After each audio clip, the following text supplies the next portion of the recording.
Shalom teman-teman, kali ini aku mau membahas sesuatu yang sebetulnya privasi atau pribadi ya sifatnya, tapi karena banyak teman-teman di luar sana yang mengirim pesan ya, bertanya atau memiliki pergumulan terkait dan ingin lepas dari ikatan dosa tersebut. Jadi aku mau buat video ini tentang PMO setelah sekian lama ya, setelah berapa tahun aku upload video terakhir mengenai dosa seksual, termasuk seks di luar nikah. Kali ini di tahun 2025 aku mau buat video yang baru, mau upload, dan ini videonya. Oke, sesuai dengan judulnya. Sudah stop dosa PMO, kok balik lagi? Nah, sebelumnya kita bahas dulu apa sih PMO itu. Kalau teman-teman cari di internet, PMO artinya pornografi, masturbasi, dan onani. Dan ini dosa teman-teman. Ya, kenapa aku bilang dosa? Contohnya begini, ada seorang laki-laki yang masih bujang alias belum nikah. Dan dia terjerat dengan dosa PMO. Ketika dia melakukannya, dia sambil membayangkan lawan jenisnya atau perempuan, ya, seorang perempuan. Dan ini dosa teman-teman. Ya, ini termasuk dosa hawa nafsu ya, dan ini kecemaran. Nah, setelah pria yang tadi sadar bahwa itu dosa, dia mau bertobat. Dia stop melakukannya, tetapi kenyataannya hanya bertahan dalam 1 minggu, 1 bulan, atau berapa waktu tertentu. Sehingga dia jatuh lagi, dia kembali ke dosa PMO ini lagi, dia mengulang lagi, dia lakukan lagi dengan sengaja. Nah, pertanyaannya di sini, kenapa bisa balik lagi? Kalau teman-teman ya ada di antara kalian yang mengalami pergumulan serupa, kalian mesti tonton video ini sampai habis, oke? Yang pertama ya, jadi aku mau bahas dulu sebelum aku bahas alasan kenapa bisa balik lagi ke dosa yang tadi, dosa PMO. Nah, tadi PMO itu sebetulnya termasuk hawa nafsu, termasuk kecemaran, dan ini kita bisa baca dalam Galatia pasal 5 ayat 19. Sini aku langsung bacakan ya. Perbuatan daging telah nyata, yaitu percabulan, kecemaran, hawa nafsu. Jadi ini termasuk dalam perbuatan daging, perbuatan daging, teman-teman. Ya. Nah, perbuatan daging tidak cuma 3 hal tadi, percabulan, kecemaran, hawa nafsu, ada berapa hal lagi lainnya yang menyusul, dan teman-teman bisa baca di ayat 20 sampai 21. Aku bacakan berapa hal lainnya ya, ya sisanya maksudnya yang lainnya. Penyembahan berhala, sihir, perseteruan, perselisihan, iri hati, amarah, kepentingan diri sendiri, percideraan, roh pemecah, kedengkian, kemabukan, pesta pora, dan sebagainya. Oke, tapi yang mau kita fokuskan di video ini ialah yang tadi, percabulan, kecemaran, hawa nafsu, dan mengenai dosa PMO. Jadi kalau ada seorang yang melakukan perbuatan daging ini kembali ya, atau dosa PMO ini, artinya kan dia balik lagi ya ke dosa yang sebelumnya dia lakukan. Alasannya kenapa? Nah, sekarang alasannya. Yang pertama, orang ini jatuh lagi karena orang tersebut tidak mau dipimpin oleh Roh Kudus. Galatia pasal 5 ayat 16. Masih dalam pasal yang sama. Maksudku ialah, hiduplah oleh roh, maka kamu tidak akan menuruti keinginan daging. Jadi, ya, kalau orang yang tidak mau dipimpin oleh Roh Kudus, artinya dia tidak hidup oleh roh, tapi dia menuruti keinginan dagingnya. Dia menuruti keinginan untuk melakukan dosa PMO. Ya. Jadi bagaimana solusinya? Bagaimana supaya kita ini hidup oleh roh dan bukan menuruti keinginan daging? Yang pertama, mengutamakan kehendak Tuhan. Teman-teman harus fokuskan hidup teman-teman ini untuk melakukan kehendak Tuhan atau mengalami hidup yang sesuai dengan kehendak Tuhan. Galatia 5 ayat 24. Barang siapa menjadi milik Kristus Yesus, ia telah menyalibkan daging dengan segala hawa nafsu dan keinginannya. Ya, jadi teman-teman harus memahami kehendak Tuhan ya, dan melakukannya. Yang kedua, dengar-dengaran alias taat pada Roh Kudus. Apa yang ditanam di hati ya, miliki keyakinan untuk melakukannya. Jadi kalau Roh Kudus itu berbicara mengenai sesuatu, teman-teman harus yakin. Tidak cuma dengar tapi yakin untuk mengerjakan. Ya, kalau diperingatkan Roh Kudus, maka tegaslah terhadap diri kalian sendiri. Jangan lakukan dosa itu lagi. Kalau ada peringatan, ada warning, reminder, pengingat gitu ya, hati-hati atau jangan lakukan itu, tegaslah, jangan lakukan dosa itu. Oke? Jadi dengar-dengaran pada Roh Kudus, taat pada Roh Kudus. Yang kedua, tidak berkomitmen sungguh-sungguh untuk hidup dalam pertobatan. Oke? Jadi kalau orang yang jatuh lagi ke dosa PMO, artinya apa? Dia tidak berkomitmen sungguh-sungguh. Mungkin dalam doanya dia bilang, Tuhan aku mau bertobat, Tuhan aku mau stop melakukan dosa ini, aku mau betul-betul bertobat. Tapi kenyataannya dia malah jatuh lagi. Artinya apa? Komitmen yang dia bilang, yang dia katakan ya nggak sungguh-sungguh. Nah, kita perlu sungguh-sungguh. Dan ini diperlukan namanya komitmen, tegas pada diri sendiri ya, tegas terhadap diri sendiri.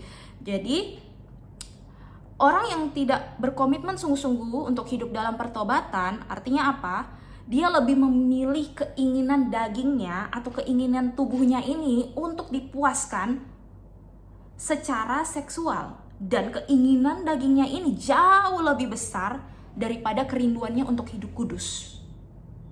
Oke, Galatia 5 ayat 17 ya, ayat 17 yang A dan B ya. Aku bacakan. Sebab keinginan daging berlawanan dengan keinginan roh, dan keinginan roh berlawanan dengan keinginan daging, karena keduanya bertentangan. Sampai situ dulu. Karena keduanya bertentangan, keinginan roh, keinginan daging, keduanya bertentangan ya, berlawanan. Jadi orang tersebut lebih memilih untuk mencari kenikmatan sesaat, alias keinginan daging tadi, atau keinginan tubuhnya untuk dipuaskan secara seksual ya, di arah yang salah, arah yang bukan arah yang benar, tapi yang mengarah pada dosa. Oke? Jadi orang seperti ini juga banyak ya yang tidak berpikir akhirnya gitu loh, kalau sampai dosa ini berbuahkan maut, betapa sadisnya neraka itu bisa menyiksa orang-orang ya yang hidup dipenuhi oleh keinginan dagingnya, dan dia tidak bertobat, dia tidak mau dipulihkan, dia tidak mau hidup kudus, dia tidak mau betul-betul hidup dalam Tuhan ya. Pikirkan betapa sadisnya neraka menyiksa orang-orang yang jauh dari Tuhan, orang-orang fasik seperti itu, orang-orang yang tetap hidup dalam dosanya, tidak mau bertobat. Jadi kita harus sadar ada neraka itu nyata, dan kita mau pilih yang mana, jalan ke surga atau ke neraka, jalan yang benar atau jalan yang salah. Kalau kita mau pilih jalan yang benar ya, kalau kita mau pilih jalan yang benar, maka salibkanlah keinginan dagingmu, hawa nafsumu yang merupakan dosa PMO tadi. Jadi bertobat itu perlu komitmen sungguh-sungguh teman-teman. Gak cuman hanya di mulut saja kita katakan lewat doa, tapi ada action, tindakan sebagai bukti kalau kamu betul-betul bertobat. Jadi bagaimana tindakan yang benar yang tadi ya, ada actionnya, ada buktinya ya. Itulah integritas ya. Apa yang kamu katakan sebagai pengakuan pertobatanmu itu harus sesuai dengan tindakanmu yang membuktikan. Belajarlah dari Daniel ya. Daniel itu dia terancam loh hidupnya, karena orang-orang itu di masanya disuruh menyembah patung, tapi dia tetap pilih untuk hidup oleh roh. Apa buktinya?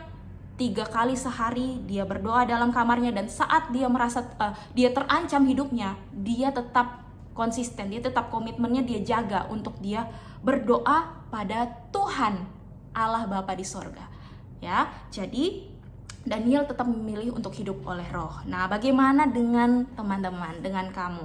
Oke, yang kedua, bangun komitmen untuk tidak menuruti keinginan daging. Komitmen itu sangat-sangat diperlukan teman-teman ya. Komitmen yang sungguh-sungguh, keputusan yang maksudnya itu keputusan yang tetap kita kerjakan meskipun kita dalam masa yang susah atau masa yang gak enak.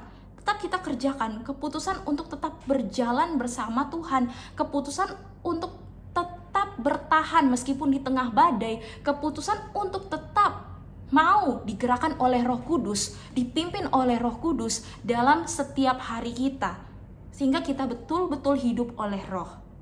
Amin. Yang ketiga, kenapa seseorang itu jatuh lagi dalam dosa PMO?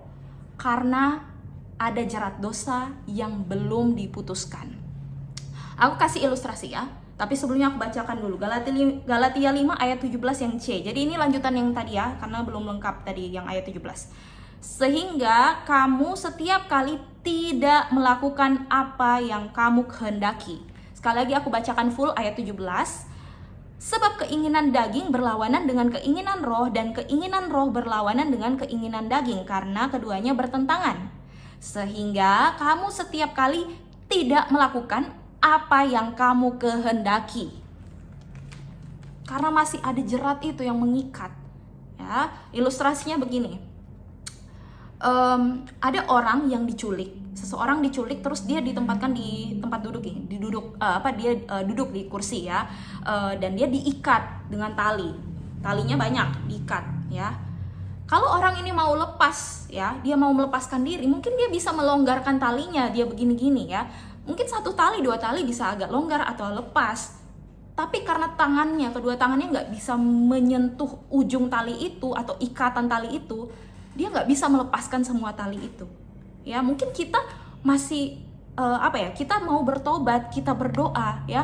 Mungkin kita cuman katakan, Tuhan aku mau bertobat, Tuhan aku mau sungguh-sungguh untuk melepas dari keterikatan dosa ini. Tapi kalau kita tidak mengandalkan Tuhan, teman-teman, bagaimana ikatan ini semuanya bisa lepas? Artinya apa? Artinya teman-teman perlu andalkan Tuhan, dan caranya ialah pertama, doa pelepasan. Oke. Jadi doa pelepasan itu sangat perlu. Teman-teman mungkin pernah dengar atau pernah nonton di YouTube ya, seorang hamba Tuhan, Pak Daud Tony, bagaimana dia doa. Teman-teman mungkin pernah nonton, atau kalau yang belum pernah nonton, mungkin teman-teman tahu doa pelepasan. Kalau belum tahu nanti bisa cari. Doa pelepasan ini bisa didoakan hamba Tuhan, tapi bisa juga teman-teman sendiri berdoa. Tapi teman-teman perlu punya iman yang kuat, dan makanya itu perlu doa sesering mungkin ya, untuk bisa lepas dari ikatan ini. Bagaimana? Ya seperti ini contohnya ya. Tuhan, aku mau lepas dari keterikatan dosa PMO. Setiap keterikatan dosa seksual, setiap keterikatan dosa masturbasi, keterikatan dosa onani, setiap keterikatan dosa pornografi, aku patahkan, aku hancurkan dalam nama Yesus. Dan aku katakan, tubuh jiwa rohku milik Tuhan Yesus. Aku mau betul-betul hidup bertobat, hidup dalam pertobatan. Aku katakan, darah Yesus sucikan tubuh jiwa rohku. Darah Yesus bentengi aku dalam nama Yesus. Nah, itu contohnya teman-teman ya, seperti itu. Jadi perlu doa pelepasan. Karena kalau kitanya cuman oke, aku bisa berusaha, aku lepas dari segala macam hal-hal yang berbau pornografi, ya kita bisa lakukan. Tapi bukan karena kekuatan diri kita sendiri, tapi karena kita mengandalkan Tuhan. Hanya Tuhanlah yang mampu melepaskan kita dari keterikatan dosa. Jadi kita perlu andalkan Tuhan, kita bawa dalam doa, kita ucapkan lewat mulut kita dengan penuh iman dan keyakinan bahwa kita lepas dari dosa itu. Dalam nama Yesus, setiap dosa, setiap ikatan-ikatan dosa seksual, aku putuskan, aku patahkan, aku hancurkan dalam nama Yesus. Dan juga ingat, kalau teman-teman yang sempat jatuh dalam dosa, ya, apalagi dosa di luar seks di luar nikah, setiap trauma-trauma kepahitan, aku cabut sampai ke akar-akarnya, keluar dalam nama Yesus. Seperti itu teman-teman ya. Karena kalau ada trauma kepahitan, hati-hati, bertahun-tahun, teman-teman bisa menutup diri, khususnya buat cewek-cewek ya, perempuan, bisa menutup diri untuk lawan jenis, maksudnya untuk hubungan pacaran yang baru, untuk sampai tahap pernikahan ya. Jadi teman-teman butuh atau perlu namanya doa pelepasan ini ya. Buang semua trauma, buang semua kepahitan ya. dan ganti dengan sukacita, damai sejahtera yang berasal daripada Tuhan. Amin. Oke, jadi itu contohnya. Lanjutnya ya. Jadi 2 pelepasan sudah ya. Kemudian jangan lupa kencangkan hubunganmu dengan Tuhan setiap hari. Artinya apa ya?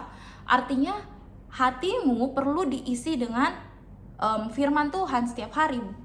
Jangan buat itu hampa sampai si iblis bisa tanam benih-benihnya. Ya, isi terus dengan firman Tuhan. Biarkan firman Tuhan itu melekat, tertanam dalam hatimu, sehingga kapanpun itu ketika kamu melalui suatu masalah atau mengalami hal-hal yang nggak nyaman, ada firman Tuhan yang mengingatkan dirimu. Ya, ayat Alkitab tiba-tiba muncul, firman Tuhan yang tiba-tiba menghiburmu. Ya, ada penghiburan dari Tuhan, dari Roh Kudus ya, yang kamu dapatkan ketika kamu sedang sedih, sedang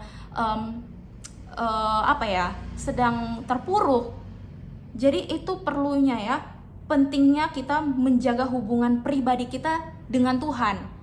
Ya, hubungan pribadi ini kita perlu bangun secara pribadi atau berduaan dengan Tuhan. Jadi misalkan kita dalam kamar atau ruangan sendiri begitu ya, kita sendiri, dan kita bangun mesbah penyembahan, mesbah pujian penyembahan pada Tuhan, kita doa, kita baca firman, kita renungkan. Oke? Jadi kencangkan hubunganmu dengan Tuhan setiap hari, karena ini yang akan membuat kamu bisa kuat menghadapi cobaan. Ya, karena hati-hati, sekali lagi, iblis itu berjalan mengelilingi seperti singa yang mengaum-ngaum mencari mangsa yang dapat ditelannya.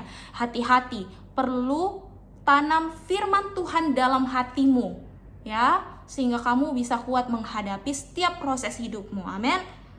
Jadi kembali lagi tadi 3 poin kenapa orang bisa balik lagi jatuh dalam dosa PMO. Yang pertama, orang tersebut tidak mau dipimpin oleh Roh Kudus. Yang kedua, tidak berkomitmen sungguh-sungguh untuk hidup dalam pertobatan. Yang ketiga, jerat dosa yang belum diputuskan.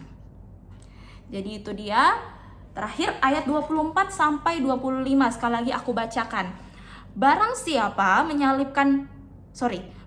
Aku ulangin ya. Ayat 24-25. Barang siapa menjadi milik Kristus Yesus, ia telah menyalibkan daging dengan segala hawa nafsu dan keinginannya. Jikalau kita hidup oleh Roh, baiklah hidup kita juga dipimpin oleh Roh. Bukalah hatimu untuk mau diajar dan dipimpin oleh Roh Kudus. Beranilah, tegaslah, dan hadapilah. Beranilah menghadapi apa yang di depan matamu, tegaslah terhadap dirimu sendiri, dan hadapilah. Tuhan Yesus memberkati. Hadapi karena ingat, Tuhan besertamu.